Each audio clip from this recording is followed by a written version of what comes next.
금산예찬교회 이영 목사님이십니다. 주님을 찬양합니다. 아멘. 오늘은 10계명 중 제2계명에 관하여 말씀드리겠습니다. 하나님의 말씀은 출애굽기 20장 4절로 6절입니다. 너를 위하여 새긴 우상을 만들지 말고 또 위로 하늘에 있는 것이나 아래로 땅에 있는 것이나 땅 아래 물속에 있는 것의 아무 형상이든지 만들지 말며 그것들에게 절하지 말며 그것들을 섬기지 말라. 나 여호와 너의 하나님은 질투하는 하나님인즉 나를 미워하는 자의 죄를 갚되 아비로부터 아들에게로 3, 4대까지 이르게 하거니와 나를 사랑하고 내 계명을 지키는 자에게는 1000대까지 은혜를 베푸느니라. 아멘. 제2계명은 우상 금지에 관한 조항입니다. 우상이란 무엇입니까? 좁은 의미로는 경배의 대상으로 만든 각종 형상을 말하며 넓은 의미로는 하나님보다 더 사랑하는 모든 것이 우상이 됩니다. 하나님은 영이시므로 사람의 눈으로는 볼 수 없으며 손으로도 만질 수 없는 분이십니다. 거듭난 성도만이 그분을 영 안에서 만날 수 있습니다. 그러므로 하나님께서는 살아계신 그분을 사람들의 손으로 만들지 말라고 경고하신 것입니다. 그럼에도 타락한 사람들은 무언가 만들어서 앉혀놓고는 보이는 것을 믿고 만질 수 있는 것 앞에서 빌기를 좋아합니다. 그래야 유사 이래로 수천 수만 가지의 우상이 만들어졌고 어리석은 사람들의 경배의 대상이 되어왔습니다. 애굽에는 각종 짐승, 물고기, 새, 벌레 등의 우상들이 있었고 성경에는 바알, 아세라, 다곤, 그모스, 몰록 등 많은 우상을 이방인들이 섬겼다고 하였습니다. 오늘날에도 학교나 공원에는 위인 성인들의 동상이 서 있고 부처상, 마리아상, 심지어 예수상까지 사람들이 만들어 그 앞에서 몸을 숙이고 경배함으로써 창조주이신 하나님을 노하시게 하고 있습니다. 너를 위하여 새긴 우상을 만들지 말고 아무 형상이든지 만들지 말라. 아멘. 꼴뚜기가 어물전 망신을 시킨다는 속담이 있습니다. 우상을 숭배하며 아무데나 대고 복달라고 비는 사람들은 만물의 영장이라는 사람의 가치와 체면을 깎고 망신을 시키고 있습니다. 보름달을 보고 소원을 빌며 고목나무나 바위 밑에서 부복하고 심지어 죽은 돼지 머리를 삶아놓고 그 앞에서 절하는 모습은 얼마나 부끄럽고 한심한 모습입니까? 짐승들도 우상 앞에서 절하지 않습니다. 우리는 하나님의 형상과 모양대로 지어졌으므로 그분에게만 경배해야 합니다. 이사야 44장 9절로 11절에는 우상 숭배의 죄에 관하여 말씀하십니다. 우상을 만드는 자는 다 허망하도다. 그들의 기뻐하는 우상은 무익한 것이오늘 그것의 정인들은 보지도 못하며 알지도 못하니 그러므로 수치를 당하리라. 신상을 만들며 무익한 우상을 부어 만든 자가 누구뇨? 보라, 그 동류가 다 수치를 당할 것이라. 아멘. 여러분 자신에게는 우상을 가진 것이 없다고 말해서는 안 됩니다. 눈에 보이는 우상을 갖지 않은 사람이라도 마음속에 은밀히 감추어둔 우상이 얼마든지 있을 수 있는 것입니다. 사실 당신은 예수님보다 돈을 더 사랑할지도 모릅니다. 또 당신의 몸도 우상이 될 수 있습니다. 오늘 여러분의 관심은 어디에 있습니까? 성경 말씀 마가복음 7장 6절에는 이 백성이 입술로는 나를 존경하되 마음은 내게서 멀다고 하셨습니다. 그러면 사람들은 언제부터 왜 우상을 만들게 되었을까요?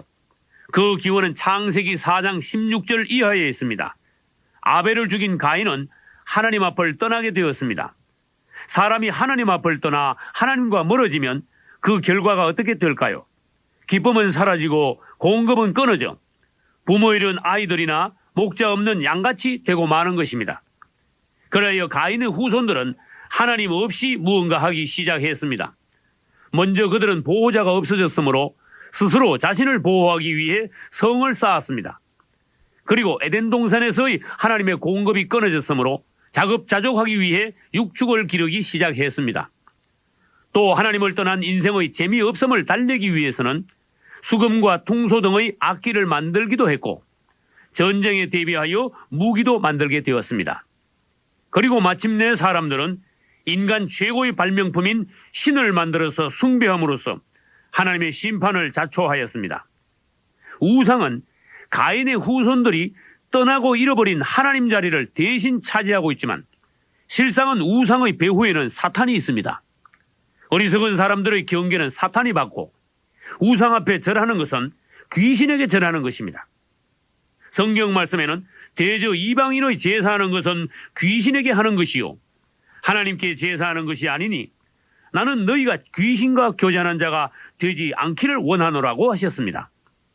사람이 하나님을 떠나 우상을 숭배하는 것은 영적 간음입니다.